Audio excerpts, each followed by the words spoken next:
go, Madam Chair. Okay, this is a meeting of the Board of Zoning Adjustment. Tonight we have one item. And so of course we'll start with and end with that item. On this item, staff will present first and the applicant second. Then the public will be invited to comment and then the board will discuss. And I always like to add this, after staff presents, the board have the opportunity to ask staff questions before we go on to the applicant's presentation. So I'll talk about voting rules, and this is important when we have just a quorum, so there's only 3 of us right now. Hopefully our 4th member will come. An affirmative vote of 3 or more board members shall result in passage of the motion. An applicant cannot be approved with less than 3 affirmative votes. So that will require us to be unanimous. And so we talk about all of this for those that are just listening, who have an application, and we'll have ample discussion about the consequences and options when it comes to that time. If the first vote taken on a motion to approve or deny an application results in a tie, which it can't tonight, the applicant is normally around a rehearing. And a tie vote on any subsequent motion to approve or deny shall result in defeat of the motion and denial of the application. So that is important if the 4th person shows up tonight. A vote of 2 to 1 or 1 to 2 on a motion shall in all respects be considered a tie. So I guess it does play in. So we are going to do some business first while we wait to see if our 4th board member is just running a little bit late. So I think we have some minutes to be approved. So that I think goes to Aaron or Devin on the minutes. Do we? That would be for you, Madam Chair, for the rest of the board to make a motion on the minutes. Has everyone had a chance to review the minutes of the last meeting? I see head nods. So I assume that there are no issues with those and we can proceed to vote. Do one of you want to make a motion to approve the minutes from last board meeting, please? You need to unmute yourself and yeah. I move to approve the minutes. Second. Thank you. So then individually, all those in favor? Aye. Aye. Aye. Okay, so the minutes from the last board meeting have now been approved. Do we have anything else you want to talk about, or shall we just go into staff presentation? Aaron, what do you suggest? Are we still doing, Devin, the rules of remote virtual meetings? We could set that up maybe now. Okay. By another minute or 2. Yeah, that's to you, Devin. Alrighty, thank you, Madam Chair. Appreciate that. So we do have one item up for public consideration tonight and for public participation. Are you all seeing my screen here? Awesome, thank you. So the city has engaged with community members to create a vision for productive, meaningful, and inclusive civic conversations. This vision supports physical and emotional safety for community members, staff, board and commission members, as well as the democracy for people of all ages, identities, lived experiences, and political perspectives. The following are examples of rules of decorum found in the Boulder Revised Code and other guidelines that support this vision. These will be upheld during this meeting. All remarks and testimony shall be limited to matters related to city business. No participant shall make threats or use other forms of intimidation against any person. Obscenity, racial epithets, and other speech and behavior that disrupts or otherwise impedes the ability to conduct the meeting are prohibited. Participants are required to identify themselves using the name they are commonly known by, and individuals must display their whole name before being allowed to speak online. Currently, only audio testimony is permitted online. When we get to the public participation, there is a couple options for you to let me know that you're interested. You'll go ahead and click the raise hand function at the bottom of your bar. That will raise your hand during that time and let me know and indicate to the board and myself that you're interested in participating. There are a couple shortcuts for this. So if you're on a PC, you can click Alt-Y and that will automatically raise your hand. Option Y for a Mac or *9 for your phone. And with that, I'll hand it back to you, Madam Chair. Thank you. So unless Devin, you've heard something from Jack? I have heard nothing so far. Okay. And did he confirm he was going to attend, or did you just hear nothing? I sent something out just having folks confirm with me if they would be absent, and I did not hear from him, so it was assumed he would be present. Okay, well, given how diligent he normally is, I assume that something's come up in his life that makes it impossible for him to be with us. So on that note, it seems like we'll just have to proceed without him.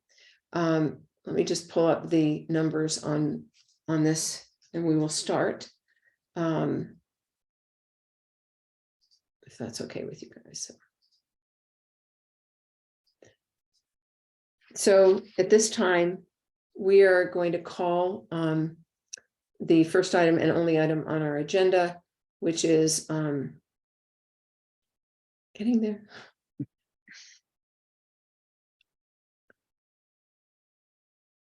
Yeah, don't get the right link. Can you give me the number, please? Because I don't have it. Of course, the first item is going to be BOZ 2023-00002. Thank you so much. And the address? 1450 High Street. Thank you. 1415 High Street. And Robbie, would you please proceed? Yes.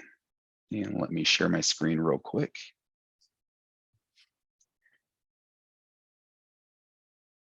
And okay, you should see the presentation up on the screen. Again, this is docket number BOZ 2023-00002. The address is 1450 High Street. And this is a bulk plan and side yard wall articulation variances application. As part of a proposal to reconstruct some walls and roofs as a part of a home renovation and addition, the applicant is requesting a variance to both the side yard bulk plan and side yard wall articulation standards for a principal structure in the RL1 zoning district. For bulk plan, the resulting vertical encroachment for a portion of the east wall will be approximately 4 feet 10 inches, where a 2 foot 10 inch vertical encroachment exists today. For side yard wall articulation, the resulting horizontal exceedance along the east side wall will be approximately 10 feet, where a 6 foot 11 inch exceedance exists today. And the resulting horizontal exceedance along the west wall will be approximately 7 feet 7 inches, where a 3 foot 1 inch exceedance exists today. And it's worth noting the setbacks and general bulk and appearance of the project depicted within this application were approved by BOZA on May 12, 2022 as a part of BOZ 2022-00008. And bulk plan and side yard wall articulation issues were discovered at a later time after that BOZA hearing.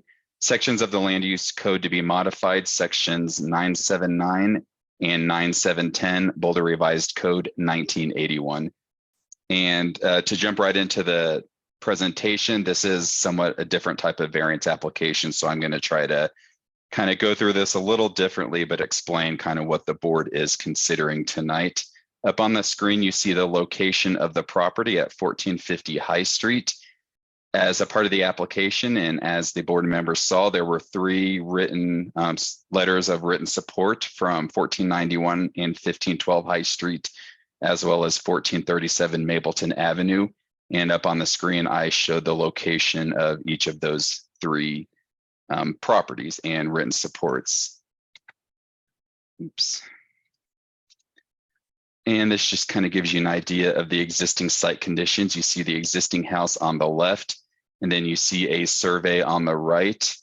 And one of the reasons, and I'll go into the history a little more here in a minute, one of the reasons why the applicant is back in front of the board is because a new survey was issued back in June of 2022 after the last BOZA meeting. And with that came new topographical or grade details and information. So that plays into one of the reasons why you're seeing this property, this application back in front of you. But the survey you see up there on the screen right now, and that was provided within the application, is the June 2022, the most recent improvement survey plat.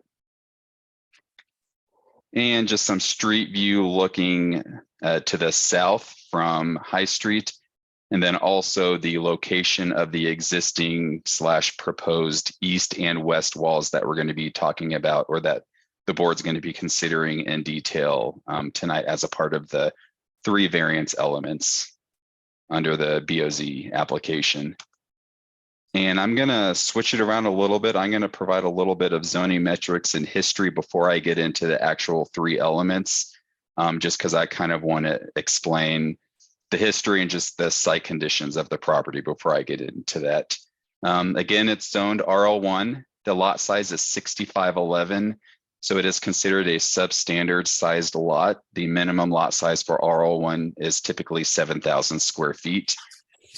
And maximum building coverage for the property is calculated at around 2352. That's what would be allowed.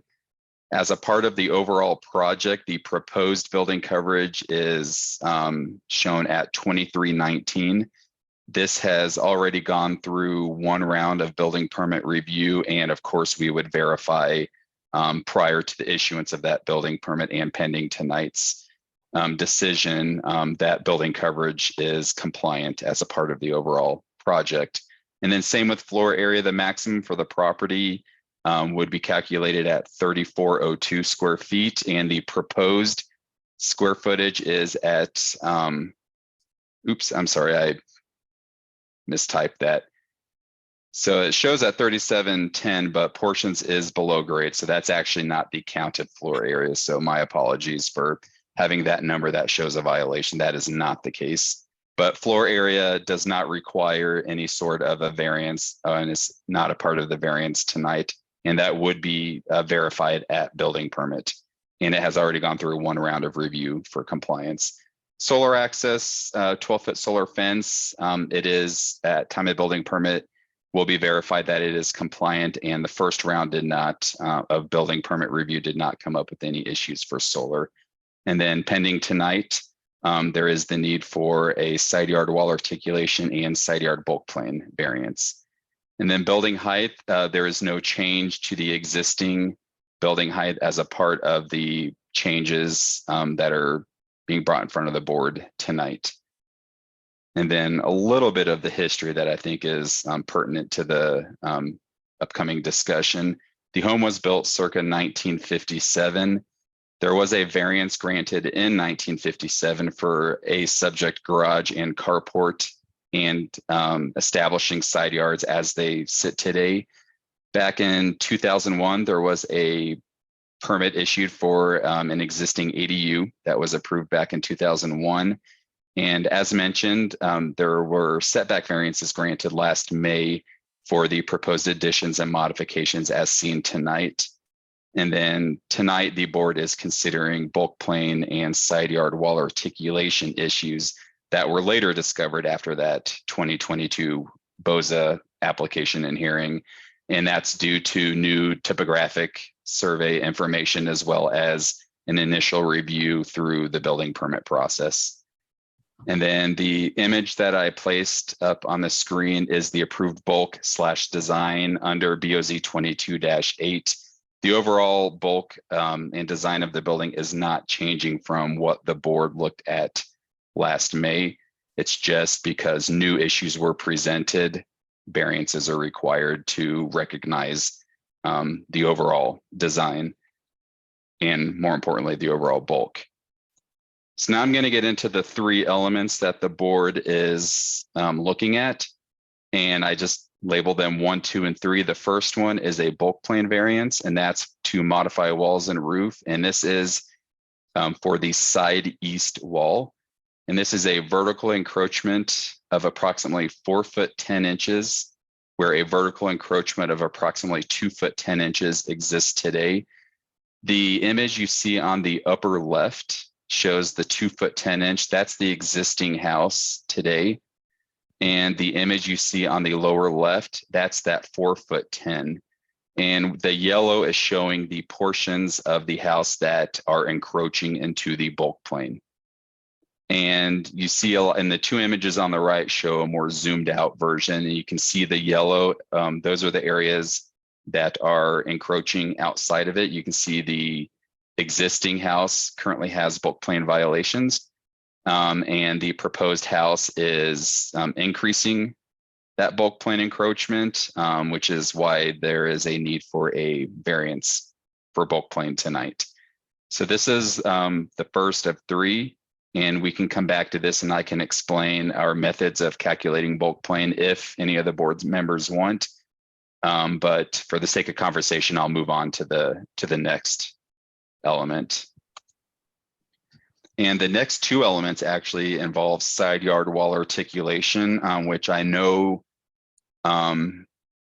many of you board members, I don't think you've varied any side yard wall articulation standards in your tenure, but I'll go at side yard wall articulation. I call it the 14-14-40 rule.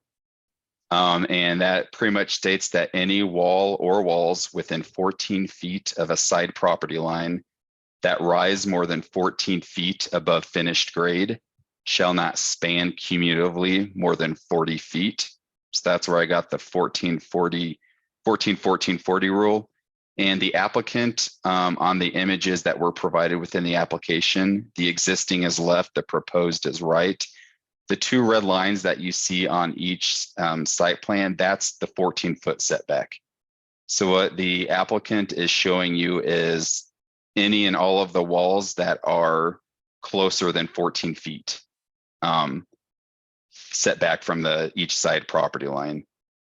And you can tell that on both sides of the house, the east and the west, there are walls within that 14 feet, which is why the two elements tonight are side yard wall articulation. And the next image will kind of clarify what exactly the board is looking at.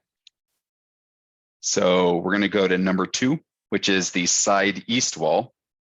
And for the sake of conversation, when I use the word exceedance, I'm talking about any wall span beyond the 40-foot allowance.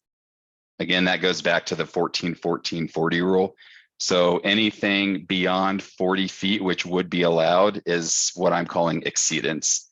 So for the side east walls, the horizontal span exceedance of approximately 10 feet, where there is currently a 6-foot 11-inch exceedance. And on the images, you see the upper image, that's the existing conditions. You see 46-foot 11 inches, and that's measuring any of the walls that are taller than 14 feet and within 14 feet. And that's why there's an exceedance today of 6-foot 11 inches. That's the 46-11 minus the 40 that would be allowed. With the plans, the overall project to the house, that exceedance would be increased to about 10 feet. And you can see the lower left image. You see that red line, which is that 14-foot tall wall. And the measurement of that wall, which includes railings for the sake of measuring wall span, you can see is now at 50 feet. So it's an increase of about 3-foot 1 inch beyond what is out there today. And if we go to the flip side of the house, the number 3, the third element of tonight is for the side west wall. And it's a variance for horizontal span exceedance of approximately 7 feet 11 inches, where 3-foot 1 inch, 7 feet 7 inches, where 3-foot 1 inch exceedance exists today. And same rule, the image on the upper left is what is out there today. And you can see the 43 feet 1 inch. So that means they're going beyond by about 3-foot 1 inch. And the proposal, including railings, is for a span of about 47 feet 7 inches. So that's a new span of about 7 feet 7 inches beyond that 40 feet. So those are the 3 elements that the board is considering tonight. I know that's a lot of information and it's a lot of new information for everybody. So I am more than happy to go back to anything. But to kind of wrap up staff's presentation and what was the applicant did kind of split these out in their narrative and justification, and the review criteria that was used by both the applicant and for staff's consideration of our recommendation are criterion H1 and H5. And I can go into this in more detail, but in short, staff will be recommending support of the variance application as it has been presented, and that's including all 3 variance elements that I just went over. primarily because of there are topographical restrictions, especially with the new topographical survey that came out, which provided more accurate numbers compared to the last time this went to BOZA. It is a somewhat steep lot, and it is a substandard size lot, and it is a not incredibly thin or skinny lot, but it is not a large lot when it comes to the actual width. And the existing structure was granted its location variance, setback variances back in 1957. That's what essentially established its current location on the lot. And then another variance was granted for setbacks last year. So with all that being said, we did hear from some neighbors. There was written support.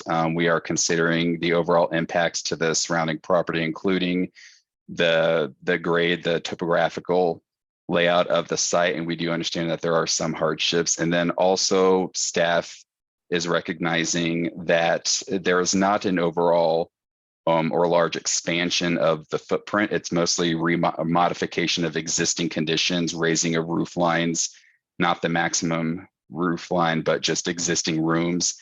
And the roof form is changing somewhat, but because it's within bulk plane and side yard wall articulation areas, a variance would be required. So with all that being said, staff is again recommending support as it has been presented for all three elements of BOZ 2022-00002. And I'm going to leave it at that for now. I'm sure there's a lot of questions. That was a lot of information. So I'll leave it at that. And back to you, Madam Chair. I like being called Madam Chair. Thank you. That's nice. So Jack, you've joined us. I didn't notice when you came in. Were you able to hear most of that? We can't hear you. You need to unmute, dear. You're still muted. Is he in as a panelist? There we go. Oh, there you go. I came in as Robbie was talking about the bulk plane issues. So it's been about 5 minutes. Okay. And did you have a chance to review the application so that you're? I did. I drove by the house as well, took a look at it from even below. I took a look at it. So being an architect, I think it sounds like you feel like you can move forward. Aaron, is that okay? That he didn't hear the full presentation? Yes, Jack, if you'd like Robbie to go back over anything, I'm sure he would, or if you have questions for him, we're just at the point now of questions for Robbie. No, Robbie's been pretty close to the application in terms of describing the project. So that's good for me. Okay, thank you. Appreciate it.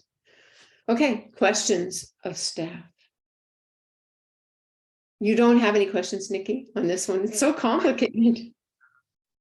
I don't have any questions for staff on this one. Katie? I have a question about bulk plane. In essence, tell me if you were saying this or tell me if you weren't. But basically, the bulk plane is based on what was there before and what's been there for quite a long time. So as the walls change, you're somehow coming back to the original bulk plane and then building on top of that. Is that correct? Yes, so we have two methods of determining bulk plane. The one that the applicant is using tonight is what we call the parallel method. Mhm. And you see a lot of the lines, they're all 10 feet apart. And that's just how we measure bulk plane, especially with steep lots. It kind of benefits or helps out the homeowners. And each of those lines, you have to meet the bulk plane within that line.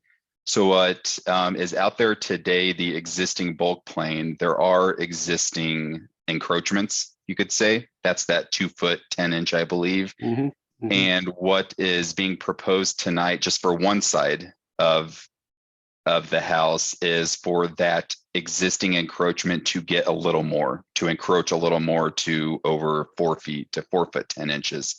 So we have existing encroachments and we have proposed encroachments, and the proposed encroachments are because of the rising of walls, modification of roof lines, and it just results in an increase into that encroachment. So they would have to get a variance to recognize, even if a wall gets taller by an inch, If it's already a wall that is within a bulk plane or encroaching, they would have to get a variance for that 1 inch. Okay, There can be no expansion of or development within a bulk plane without a variance. okay. I maybe have another question regarding that, but go ahead. Katie?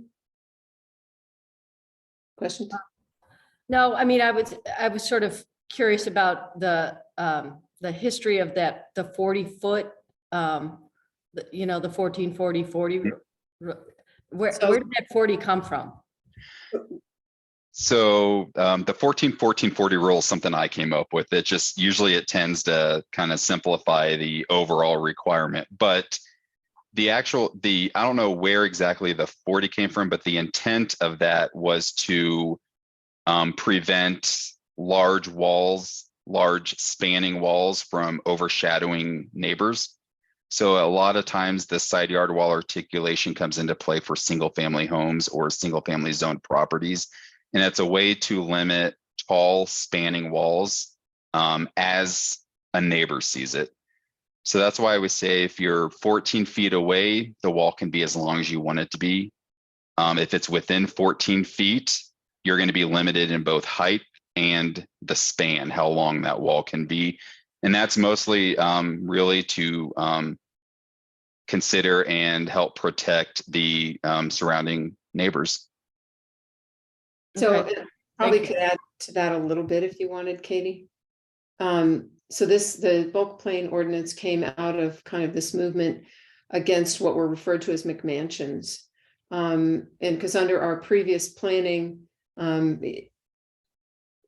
these more massive buildings could be built closer to the property line, and it bothered people. And then it was a really complex negotiation. How they came up with these rules, I don't know. But I think most of us came away from it knowing that you couldn't build over a 40-foot wall without some degree of relief from the mass. So it has to recede back or come forward, and it affects the interior design when you do that. So that's where it came from. I In think it was addition- so complex, Robbie had to make up a rule for it, a name for the rule. Well, that's my name, so it's not official. Please don't hold me to that. Okay. No, that's helpful. Thank you. Mhm. Thank you. One question, and I may have missed this because I did come in late, I apologize. The second survey, it showed new topography. Now, when was that done and why was that done? And what's the context around that? And then in terms of why was it done, I'm sure the applicant can explain, but it was done in June of 2022. So it was a full improvement survey a full plat. So June of 2022, and the last time this went to BOZA was May of 2022. So the survey was after the last BOZA meeting and just before they went to building permit. So it was last summer, and I'm assuming it was in preparation for the building permit review, which Right. requires a lot more. Okay. Okay, thank you. So at this time, we're ready for the applicant to present. And is that right that Jot Tucker is that correct? You'll be presenting from Woodcraft? Yes, that's correct. And so when you start talking, would you please say your name and your address before you move into your presentation for the record? Thank you. My name's Jot Tucker with Woodcraft Design Co. My address is 3849 Heatherwood Circle, Johnstown, Colorado, 80534. Thank you, everyone, for hearing our case this afternoon. It is somewhat complex, and I think Robbie did an excellent job at explaining the crucial details of the variance requests. I'm going to back it up to the construction of the original home.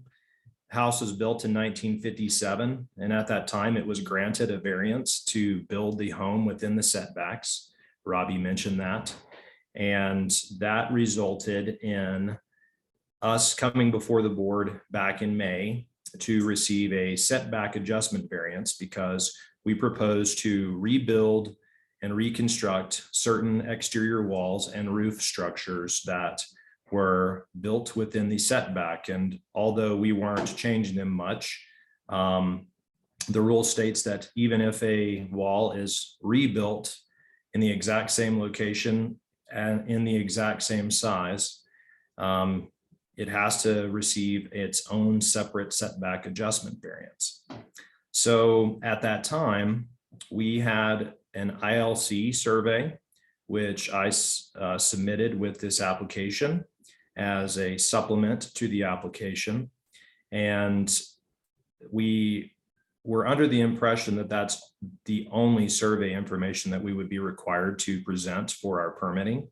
But then after initial review, we were informed that we would have to provide the ISP, which is the improvement survey plat that's been submitted in this application, that shows the additional topography that resulted in us finding these other encroachments and exceedances of these two issues. So that's why we're here today, because once we had the topographical information, it was determined that the bulk plane was already being encroached upon, and our proposed plan would require the bulk plane encroachment to increase by 2 feet beyond its existing encroachment. And then our east and west side yard wall articulations, although already exceeding the allowed amount, we were requesting those items be increased by 3'1" beyond the existing exceedance on the east side and 4'6" beyond the current exceedance on the west side. One thing that Robbie did not mention in explaining the side yard wall articulation is that decks and deck railing contribute to the overall value of the side yard wall articulation.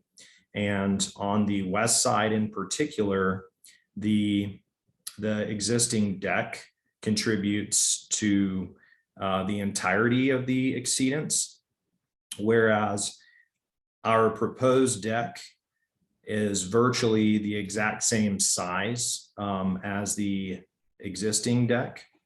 However, along with the setback adjustment variance that was granted in May, allowing the conversion of the northwest garage space into finished living space, that proposed plan requires the raising of the roof on the northwest section, which pushes forward the 14-foot point in which you start your measurement for the side yard wall articulation. So that exceedance is contributing both to that as well as the deck. The east side yard wall articulation is primarily it primarily exists based on the existing structure. There isn't really any changes to the footprint of the home.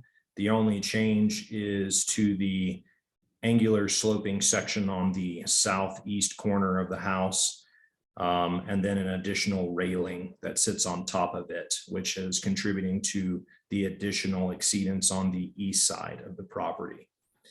The bulk plane encroachment, the proposed plan for the southeast corner proposes to raise the flooring system to match the existing floor throughout the house and provide adequate ceiling and roof height over that section, which is causing the bulk plane, additional bulk plane encroachment.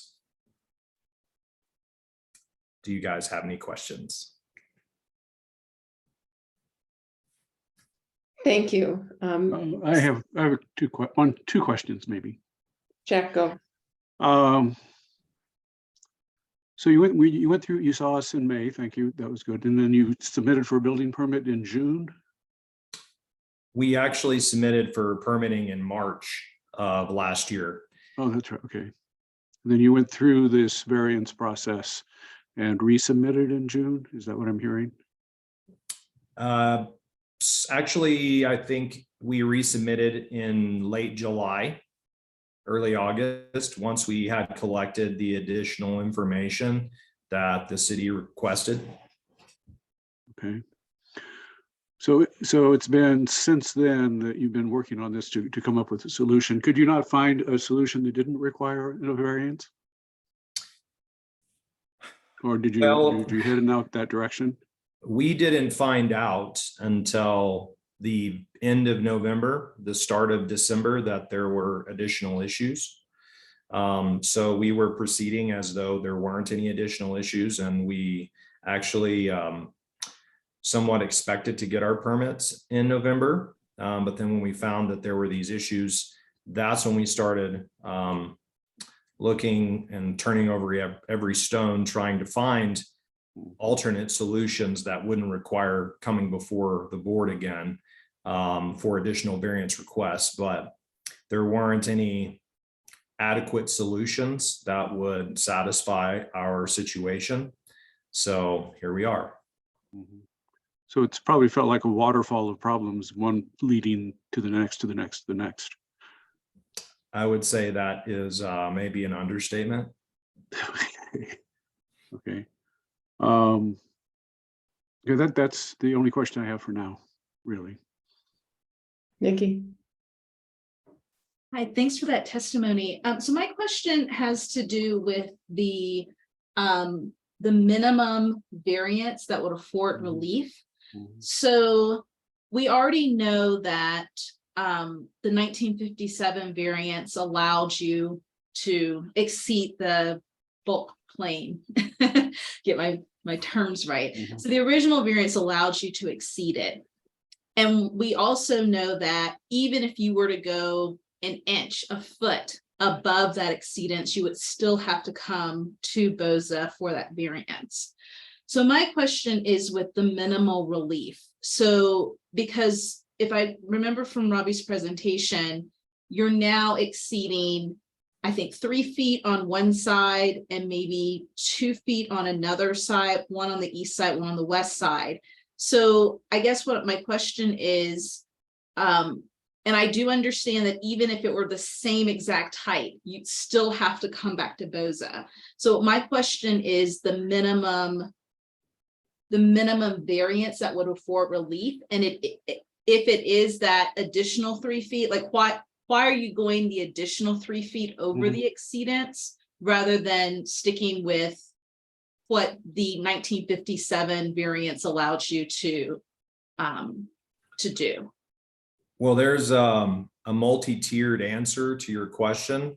The primary thing that you should consider is that in 1957, the house that was approved for construction is vastly different than the one that's here now, because this home was also approved remodeling permits twice, once in the 80s and once in 2001, and additional square footage was added to it. So although the setback variance was approved in 1957, no other elements were existing at that time with their design. And so, and also these rules and regulations didn't exist at that time as well, but they wouldn't have exceeded or encroached upon those if it had been, the rules had been implemented at that time.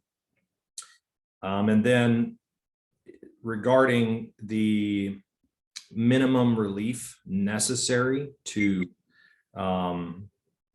achieve our goal, the main problem with what we were trying to achieve is to convert some unfinished space into finished space. And in those areas, the floors were sunken. One area was a garage, and it has a step down going into the garage.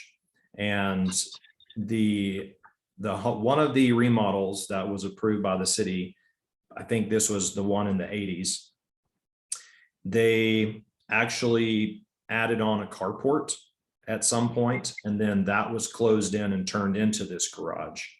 And rather than changing the roof line at that time, they just continued with the existing roof structure and slope, which it was fine for the time being, but it resulted in that roof going down very low. So the existing garage door height is only 6 feet. And so the ceiling in that garage is very low. And the only vehicles that could fit in there would be a sedan or something like that. If you had an SUV or any other type of vehicle that was slightly larger, you wouldn't be able to fit it in the garage. So the garage is fairly useless for the most part. And then the other area is the southeast corner where the ADU was approved in 2001. And when that detached, well, I say detached because it was a separate structure built separate from the original structure, but then it was connected to the existing house and built over the top of it. But it was done very strangely. And they followed the same principles as they did with the garage conversion, where they continued the roof slope down without changing or altering the existing roof, resulting in the door going into this area above the ADU, which I called a sauna room, to have a lower than average door height. It was only also 6 feet tall, and then several steps down into this sauna room. So in order for us to make use of that room and take advantage of that square footage, because we were trying to get the most out of the existing property as we can. As Robbie mentioned, it's a substandard size lot for the zone, and it's essentially all house, basically. There's not much of anything else on this property. So we're very limited. Yes, Jill. So I think I would, I had a similar question to Nikki, and I appreciate her asking that question. And I'm looking for in the response, I think what would help us is to know what that interior space, how it changes. So, I know that a standard door height is 6'8". I don't know if Nikki knows that. So, right. So I think some of it is, if you understand, some of our board is lay people and some of us are professionals. And so I think if you would approach it from the standpoint of, and I know you're an architect and I'm a builder and Jack is an architect, but not everybody else here has credentials after their name. So I think your explanation is great. It's very detailed, but I think if you just talked, even if you have, I don't know if you have drawings or not, that you just demonstrate that, first of all, 6'8" versus 6 feet, obviously that's a big difference. And then what happens, what you can do now that you've raised the roof height. So as a result of raising the roof height, this is what happens on the interior from a practical standpoint would be, I think, helpful to us. If you could do that, please. I can. So If I could add on to that, as part of the context, as you go through and describe these, could you show us or tell us why this problem was not caused by the current owner? Basically, the current owner inherited a lot of these issues. So if you could use that as a context, that would be helpful too. Yes. I'm trying to backtrack to Jill's question.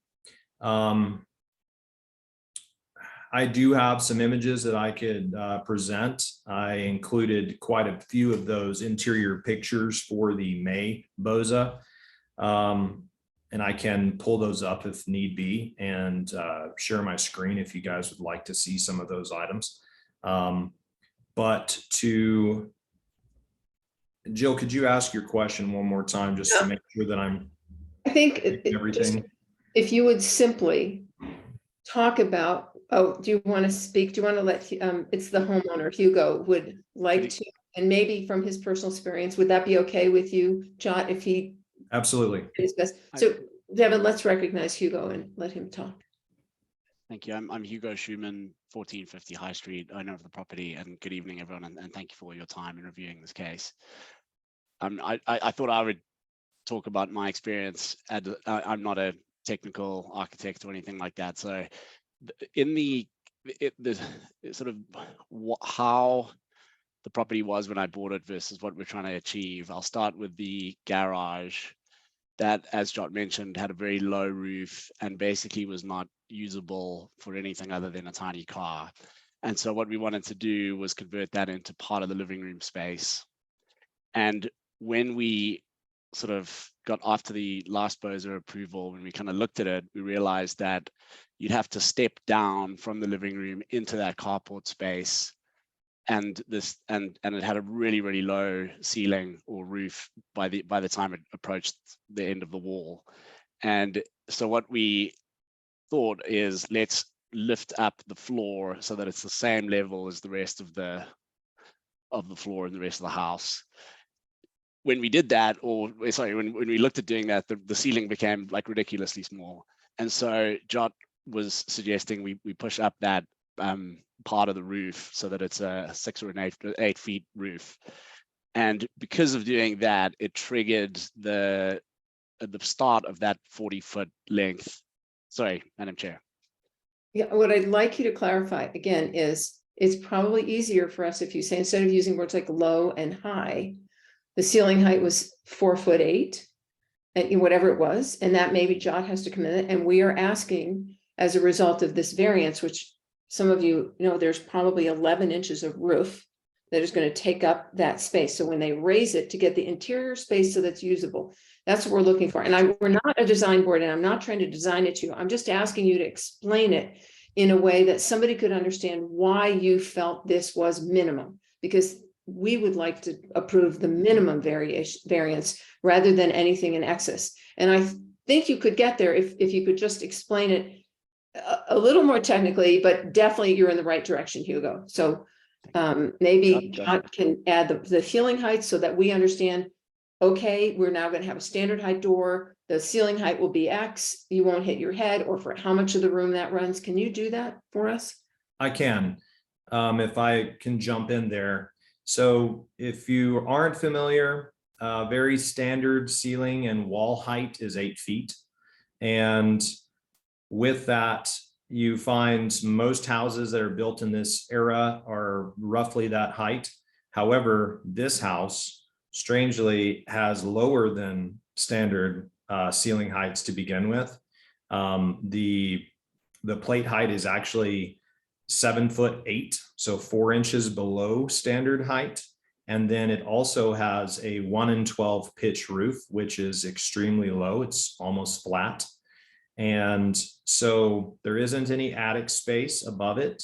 It's just the roof and the ceiling are one, and that's all there is. So when they closed in the carport into the garage and extended that slope down, the resulting wall height on the garage door opening was actually only 7 feet high from ground to top of roof. And then by raising the floor, But the inside at 7 feet was what? If it the top of the roof is 7 feet, what's the interior? was actually about 6'4". So the thickness of the roof rafters is they're 2x8 nominal. So it's about roughly 8 inches thick. So the inside was about 6'4" So that didn't leave much room, not adequate at all. And then by proposing to raise the floor inside of that space so that it would match the existing floor throughout the rest of the house, so there wouldn't be a step down, that created even more of an issue by reducing that ceiling height by an additional 8 inches, bringing it down from 6'4" to 5'8". Which, you know, most people are not going to find that to be very comfortable. Thank you. I think that's what we were looking, what I was looking for. I'm not sure if that helps Nikki or not, but I know for me, I want to know, are you trying to put a 10-foot ceiling in there? Are you trying to put a 9-foot ceiling, 8-foot? And in this case, Robbie, would you confirm habitable space to be counted the ceiling height? Yes, anything 6 feet or above is considered habitable. Anything under that is uninhabitable. Additionally, the same conditions were present on the southeast corner of the home as well. As I mentioned, they followed the same principle when they added on to the house by continuing the existing roof slope, which resulted in the same conditions with a very low ceiling height. That Again, one- I'm go going to ahead. ask you to be really specific, okay? Because we have heard you say this. So you could keep it shorter if you would just tell us what the ceiling heights were in each situation. I think you have the sauna left, this area, and you're talking about, and the sauna, not to cut you off, but I would like to just focus on numbers because I think it's really easier for us. That's not a problem. Can you guys hear me okay? Because it looks like my video is freezing. Yeah, and if you need to, that video, you can shut the video off and just use audio because it will sometimes freeze, but I think we can hear you. Can you guys hear him okay? Yeah, so you could not worry about how you look, or you can turn your video off, either one.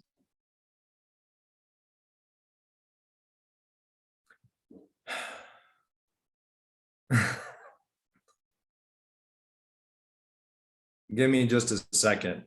I think I might be having some technical difficulties here. Like I said, we can hear you all right, so if you want to just talk, and then just, we need those numbers, and then if Hugo has anything to add, we'll have him do that. Thank you.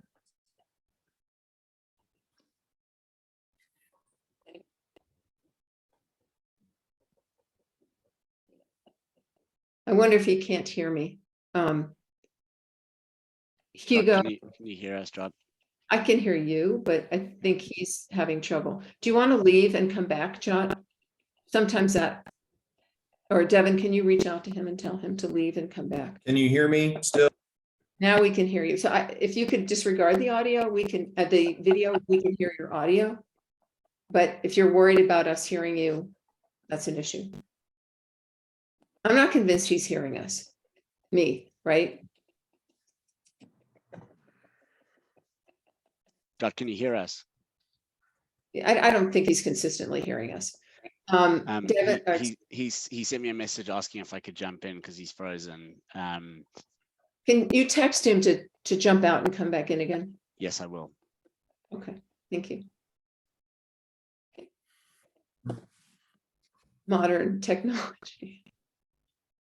I mean, we're all coming in remotely as well, so. He's trying to get in and out. Okay. I'll Yeah, and also say. if you know the ceiling heights, it's fine for you to tell us, Hugo. And otherwise, I don't know that we need to, we can have some dialogue and wait till he comes back, whatever you guys want to do. Aaron, do you have a? Mercy. I'd like to give you the right answer, so I'll wait for Jot to confirm the numbers with me. I've asked him to text me, but it was a similar problem we had in that part of the house to the one in the garage. The master bedroom, you basically walked out towards the end of the house, and then there was this drop down to what Jot refers to as the sauna room. And what we were hoping to do is to convert that sauna room into part of the master bedroom, all along one line of floor, and make better use of that area. Jot's texting me, so 6'8" is what it was before, and we want it to be 8 foot. Is the rest of the room 8 foot? Yes. And just that sauna area, how big is that sauna area? I'll just ask Jot. And then we should probably talk as a board about this after that. You agree? Okay. Unless Katie has any questions.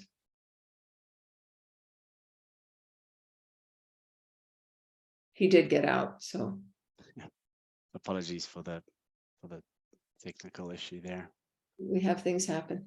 The sauna area is 120 square feet, 10 by 12. Okay. And that basically enables us to have a nice size master bedroom, which takes advantage of the view of the Flatirons from the room, all on one level without stepping down. And what's the overall size of the primary? We tend to call them now primary. Apologies. I'll ask Jot again. Robbie, do we not have floor plans? I feel like I didn't see floor. As plans. a part of this application, no. I can try to pull open the building permit to see if they're structural or not. I don't know. If I'm allowed to do that, Aaron, bring in new exhibits from other applications to discuss, but we can pull open like the active building permit to see what's in there that would give structural or floor plan if it's needed. But I'm not sure if we can do that, Aaron. This is for this applicant's project that were submitted for other permits. It's the Is that building correct? permit that is actively in review related to this project, yes. It's just, I would- it's not included as a part of the BOZA application. I would ask the applicant's permission. Because That I don't would be- believe that would be that's- absolutely fine, and I have the answer to Madam Chair's question. It's 270 square feet is the total size of what we're proposing for the master. Sorry, excuse me, for the primary suite. Thank you. And it's just helpful to understand that basically 130 square feet of that room is at 8 feet. And 120 feet of that space is at 6'8". Is that right? Is that Yes. what it feels like? Yes. And when you look at it? Okay. Yes. So it's a 130 square foot primary at this time. And yeah, so I think without the floor plans, I am okay with it, but if anybody else wants floor plans, I'm happy for Robbie to pull them in. What do you feel like, guys? Nikki? They're also, I just pulled up the May board packet. So you can go to the archives. I'm assuming that's okay, Aaron, since it's their former application. That's a Correct. good- Mhm. Do you have that then in front of you? I guess Robbie should be able to pull that up and share it. As well, the May application is what you're talking about. So I thought we had seen floor plans before for this. At first, I wasn't sure I remembered it, but now I feel like I was there for this. So just, I can bring up either the May application materials, or I can bring up the floor plans as they have been presented within the building permit, which is going to reflect what the board is looking at. so here's my question, board. How much work are we gonna do to prepare the applicant for our questions? To be fair, in order to determine whether or not we feel this is a minimal relief. So one way to avoid this coming back to us is to take a moment and pull up at least the May plans.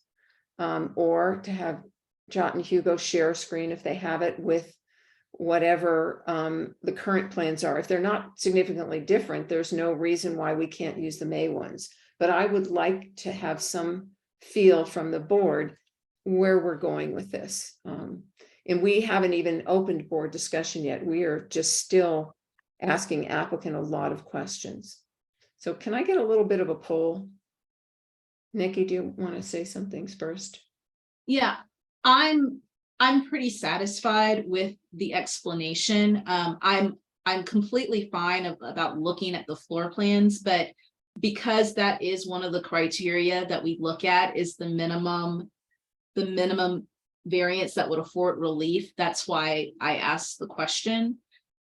For what I'm hearing, it sounds like it is, but again, I'm completely fine with looking at the floor plan if that makes other of my colleagues feel better.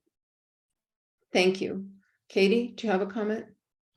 No, I feel like I'm pretty satisfied just based on the explanations and as far as I understand them, that it's the minimum variance that would afford relief. And I place a lot of weight on the staff recommendation too. So I feel like I know enough right now. Jack, thank you, Katie. I think it might be good to take a quick look at the floor plans to make sure we're on the same page. That it's picky enough that there's precise stuff here that we need to look at. It'll be nice to make sure we're all thinking along the same lines. Nikki, do you have it open to the page? I have the link open, but if you happen to know the page number, that would be great. Yeah. So I think the page number would be like 81, around page 81. I remember this now. Yeah, it's Looking at it. coming back. It started coming back to me as well. Okay, so we have 81. So that Did really, Robbie pull that up? no, Nikki got that for us. Mhm. And so we approved these modifications.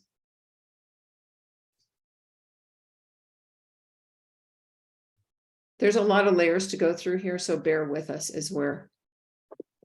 So it might be helpful to have a little explanation on these. Do you guys have the same length? So John, do you see that we're looking at the, I don't know if he gets that link. Yeah. Can you guys see and hear me now? Yeah, you're on your phone and then, yeah. So we're just kind of trying to figure out whether we need to look at this or not look at it, but we have at least a couple of us would think there's a benefit to taking a look at it. And so what we're looking at is just trying to understand how much you're asking for. And so that we feel comfortable that it is the minimal relief. And so far, I think we're leaning in that direction. I don't know how much you heard that you missed, but I think, so Nikki, when I'm looking at this, I can see that certainly with the garage space, it would be tricky if that ceiling height was as low as it was. Jack, do you want to comment on the master? I don't know if what page the master is on, actually. Did you find it? My computer's very slow to load this. Okay. I don't know Yeah, why. mine's slow too. As I remember looking at the plans this morning, it seemed fine. I mean, it didn't seem there was really much that was overdone at all. But especially, I can't pull up the master bedroom in my screen right now, but looking at it this morning, I wasn't taken by anything that was egregiously large at all. Yeah, the spaces are not huge. No. So, John, where is the primary on? Is it on the same level as the I just need to know what page this is on, because they're not labeled in these drawings. I'm not sure which document that you're looking at, but on the floor plan of the home, the primary bedroom is on the same level as the garage conversion, which is a living area next to the front door. So it's just the main level and then a basement. So level 1 is the main floor that contains both the primary as well as the proposed converted garage. And there really isn't much of a floor plan for the existing layout, but there is a demo plan shown. It's okay. Okay, so can I share this, Devin? What do I do to share this? Do I just do share screen? Yeah, so if you have something that you'd like to share, you just hit share screen and then click the screen that you would like to share. So this is what we're talking about here. This is the expanded primary room. This is the expanded living room space. So this was that old garage with the step down. This, these say, I don't know if you can read that or not, but this says sauna room to be converted to bedroom. So, yeah, I feel comfortable. Does anyone else need to see this up any closer? Or are you good? Okay, looks like we're good. I'm going to stop sharing.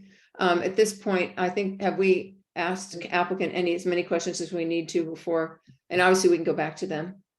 Okay, I see head nodding. So at this point, the question is there any public comment? Is anybody here from the public that wants to comment? Devin, this goes to you.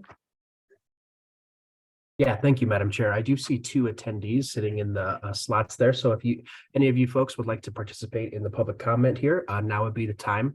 If you could please just raise your hand, that will indicate to myself and the board that you are interested. Give it a couple minutes here. I don't actually see anybody, so. I'm seeing 2 attendees, but they're not raising their hands, so I think we might be okay, Madam Chair. Madam Okay. Chair, can I make one last point, please? In answer to Nikki's original question, we really did try everything we could to avoid having to come back to BOZA. This project has taken a really long time.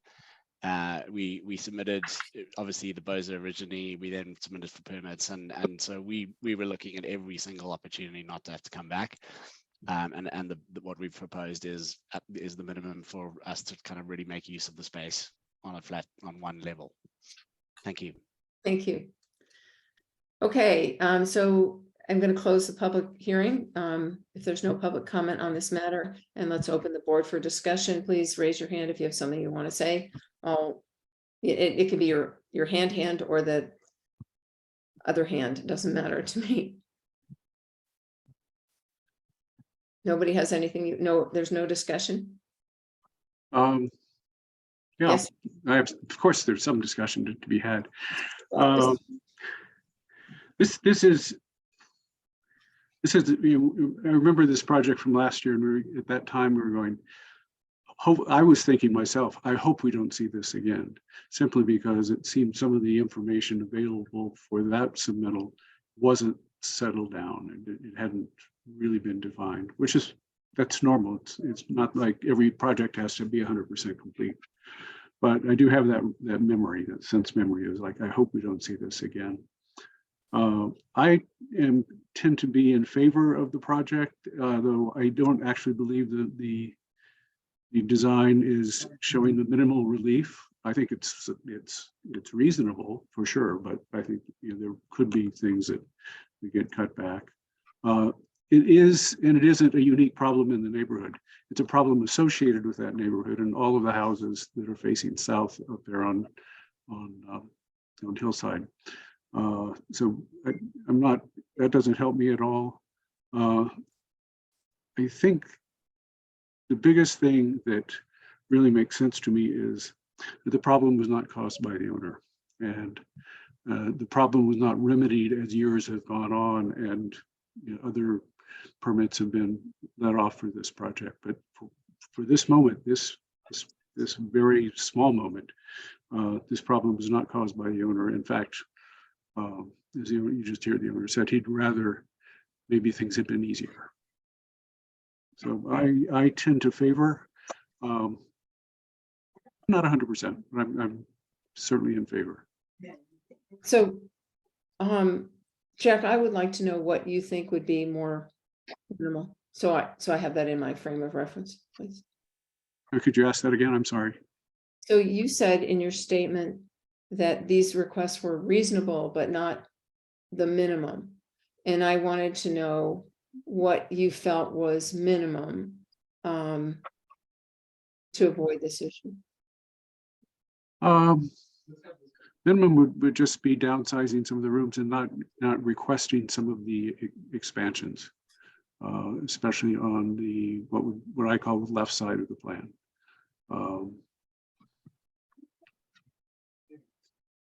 But it's it's right there on the edge. Okay. Anybody else have something they want to add? Nikki, did I see you unmute? Yes, thank you, Madam Chair. I like calling you Madam Chair too. Yeah, so I'm looking at 5A through D.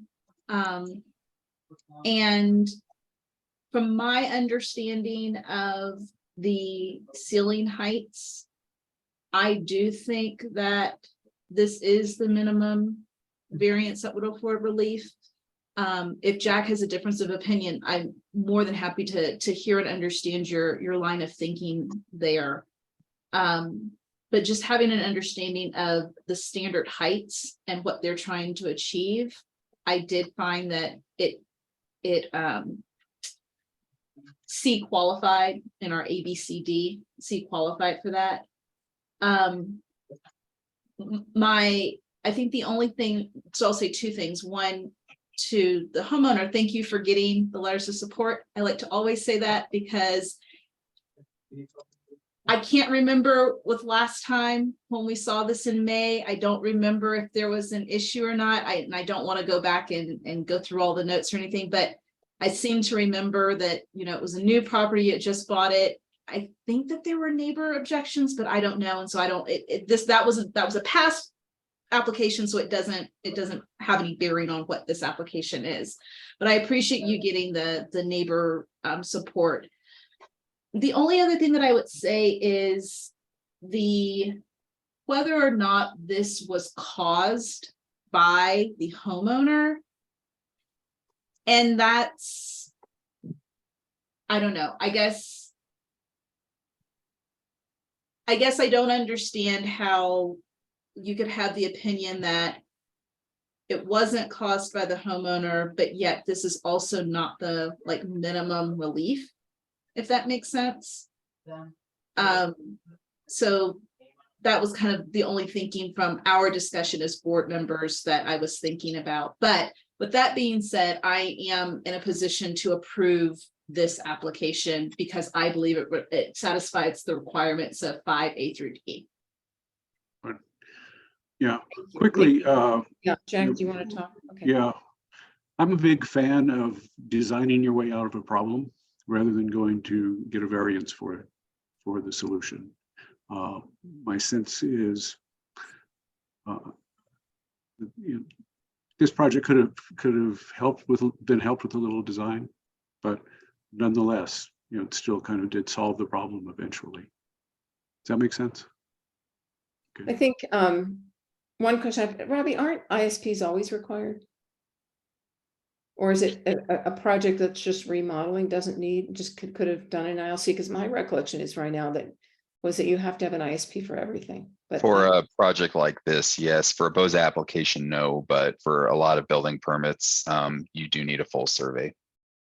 so that coming as a surprise, I guess that was the one thing, Jot, that I wasn't sure I understood why the ISP was a surprise for you. And maybe you could explain that a little bit. Because it depends on the level of alteration or the classification that your permit falls under. And sometimes that isn't determined. It's really not up to me as the applicant to determine what that is. It's up to the city. So in the base requirements, it states that an ILC is required. But then once it's established what level of alteration or what classification it is, then you can be asked to provide additional information, which was the case. Thank you. Katie, do you have anything that you want to ask or say? No. So, and are you leaning in one direction or another? We usually try to do a straw poll so they know. Yeah. where I'm leaning in favor of approval. I don't have the technical knowledge, and I wasn't obviously there last May, but I'm sort of convinced by everything that I'm hearing that it's close to the minimum that they could have proposed for relief. And like I said, I do sort of strongly defer to staff recommendations. So I'm comfortable saying that I would approve the project. Thank you.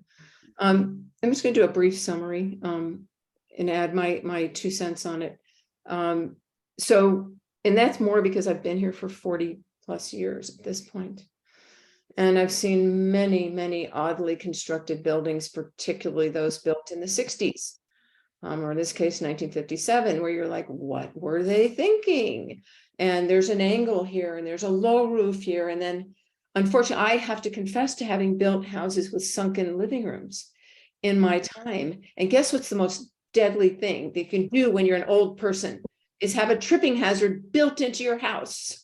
So I can really relate to this because we look to downsize. We look all the time to downsize. And I can't tell you how many houses I go into and then I go, nope, and leave. And sometimes you can fill them in, but then you usually are lowering the ceiling height and it just looks funny. And so it was a trend. I don't think this house necessarily was trended into it, but these are things that, as my experience tells me, look, this house isn't being torn down. They're trying to work the best that they can with it. Every step of the way, they have run into something that they were hoping to avoid, but did not avoid. And so I think, one thing I will say is that if you have to come to us again please think about how everybody might not be as technical as you are, and just, keeping it very simple. But I too think that, you've worked with it. And certainly for me, Jack, it's minimal enough that it doesn't, sometimes we can't, I don't want to say, okay, so with the ceiling height jogged a little bit, it didn't solve their problem because 1 inch, they had to come back in front of us. So why not have it be the same? So to me, if it was like, okay, we decided to break open the roof and do a cathedral ceiling, okay, that wouldn't work for me. That would not be minimal relief. But to come in and say, okay, we're going to have the same ceiling height in the bedroom, that seems minimal and reasonable. So I think in conclusion, this is probably why we're all leaning in this direction. We don't like to see stuff come back again. I'm sure you are all going, no. But having been there for this role, knowing that many homes were constructed, including my own, prior to bulk plan, there are, new laws come into place. We have to work with them, but that's what the board is here for. So I'm ready to entertain a motion. Should anyone care to make one? And please, if you'll raise your hand, that would be great. And Robbie, you might want to remind everybody what that BOZA number is. I think I wrote it down too, so. BOZ 2023-00002. One more time. How many zeros? There's a 2 at the end. Okay. So whoever's going to propose, let me know. Nikki, do you want to propose? Oh, there she Oh, is. Katie, do it. I make a motion to approve BOZA 2023-402. Do I have a second? Okay, Jack has seconded. Okay, so all those in favor in order. Katie, Aye. Jack, Aye. Nikki, Aye. aye. So your motion has been approved. Go forth and build. Good luck to you. Thank you very much, and genuinely thank you for your service to Boulder. It's a huge amount of work that you do to look at these, and thank you. And Robbie, thanks to your team for all the hard work. We thank Robbie too. Yeah. Good luck, guys. You just got your master's degree in doing this. Thank you. Thank you. Goodbye. Goodbye. So we covered minutes already.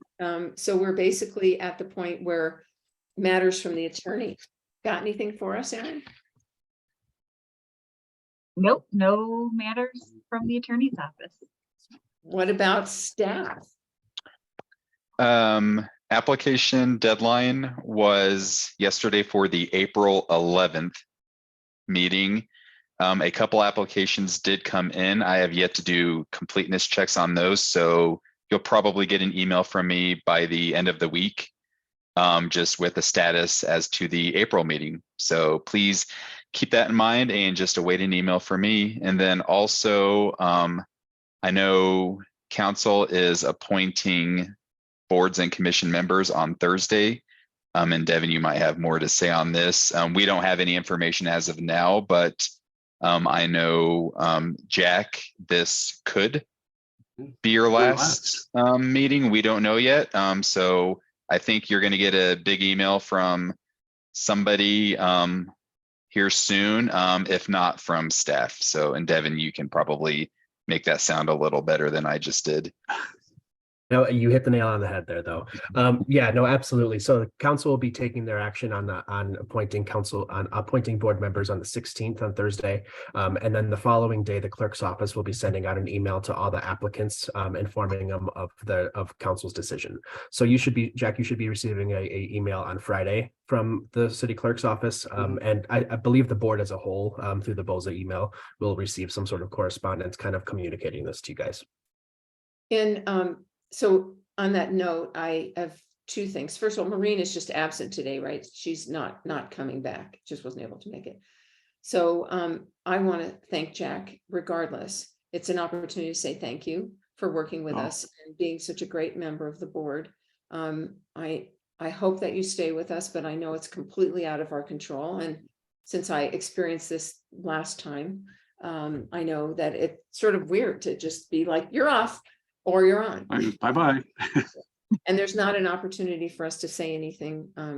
So I'm happy to take the opportunity to say it's been a pleasure to work with you. and hope to see you back. But if not, we'll welcome the new member either way and hope to see you around town doing the good work that you do. Great, thank you. One quick thing in following the project we just looked at, in the 50s and 60s in Boulder, there's a whole school of architects that did things minimally, minimal window detailing, the cheapest things you could buy. And for them to say, you don't need an 8-foot ceiling, you can get by with a 7-foot ceiling, was very typical of all of these guys, and they were guys. So in a sense, this house is part of that culture, and maybe not the best part of that culture. But on the other hand, thank you guys. If I don't see you next meeting, you'll know that they took my EcoPass away. But thank you all for all the fun you've had with me. No, and we'll miss you for sure. Does anybody else want to say anything before Jack goes? Thank you, Jack. I got to work with Jack on writing the council letter. That was my first time working with Jack, and I had just an absolute pleasure talking to you and learning from you. So thank you for your service to the board and for being so welcoming to me when I came to the board as well. And hope you come back, but if you don't, I will miss you as well. Yeah, if I will miss you if I don't come back as well. But it's been a pleasure, really, truly. I'll just say Thank you, Jack. that since I'm new, I've just started working with you, so I hope I get to continue to work with you. I hate change, so I hope you stay, but either way, it was great to work with you for a little bit. Okay, thank you so much. All right, well, on that note, are there any matters from the board? That was my matter for the board. Yeah, Nikki. Yes, I know it's way into the future, but I will not be at the August meeting. I know because we have to do a quorum. I know for a fact that I will not be here for the August meeting. And there's a potential that I may not be here for the September meeting as well. So I just wanted to let you all know because those are already on my calendar. And I would probably should piggyback on that. It's highly unlikely I'll be here for the August meeting. Like I said, my plans aren't set yet, but I am looking at about 6 weeks away, and that the majority of that will be in August. So that puts you down to 3, if all 3 of those can make it. Right. Thank And you. if for I- the heads up. If I get selected for the board, I will not be here for May. Okay, so I just think it is helpful, Robbie, to know that, because don't you have to publish something if we can't have the meeting? If we can't establish? Yeah, we have to figure out what to do. If we don't have a quorum, we don't have a quorum. But thank you for these heads ups, and I'm trying to write them down as everybody's saying. We have August, and May right now, if Jack's on still. Anything else? And Thank you. possibly September, and possibly September. Yeah, and possibly Okay. September, right? Okay. God, Sorry you can for plan that far ahead? You have to get your camping reservations. Oh. So you have to get them 6 months in advance. So I Oh, true. do my camping reservations. Yeah. Nice. Very Nice. important. Okay, anything else for the board, from the board? If not, I'm ready to adjourn the meeting. If it doesn't seem like there's anything else, and get onto our evening. So see you all next time. Okay. We hope. Thanks, Jill. Appreciate it. Thank you. Thank you. Thank you. Bye-bye. Bye. Everyone. Bye, Bye, everyone. everyone.